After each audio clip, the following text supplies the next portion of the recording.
Hello hello. சொப்பன சுந்தரி டீச்சரா? ஆமாங்க. உங்களுக்கு நாங்க டிரான்ஸ்ஃபர் கொடுத்துருக்கோம். சரிங்க, கொடுங்க. எந்த ஊரு கொடுத்துருக்கீங்க? உங்களுக்கு புதுக்கோட்டை பக்கம் கொடுத்துருக்கோம். புதுக்கோட்டை பக்கம் கொடுத்துருக்கீங்களா? சரி, இப்போ அதுக்கு நாங்க என்ன பண்ணணும்? சோ நீங்க இந்த ஸ்கூல்ல இன்னைக்கு மட்டும் தான் நீங்க வேலை பார்க்க முடியும். நாளையில இருந்து நீங்க அந்த புதுக்கோட்டை ஸ்கூலுக்கு தான் போறீங்க. இல்ல, முதல்ல மாதிரியே பேசுங்க, அது நல்லா இருந்துச்சு. இந்த பக்கம் இன்னைக்கு தான் நீங்க கடைசியா இங்க ஒர்க் பண்ண போறீங்க. சரிங்க.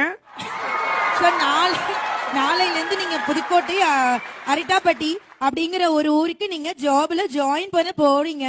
சரிங்க, ஜாப்ல ஜாயின் பண்ணி போறோம். ஓகே. இன்னைக்கு இந்த ஸ்கூல்ல நீங்க லாஸ்டா ஒர்க் பண்ணிட்டு நீங்க கிளம்புங்க மேம். சரி, நீங்க கட் பண்ணுங்க.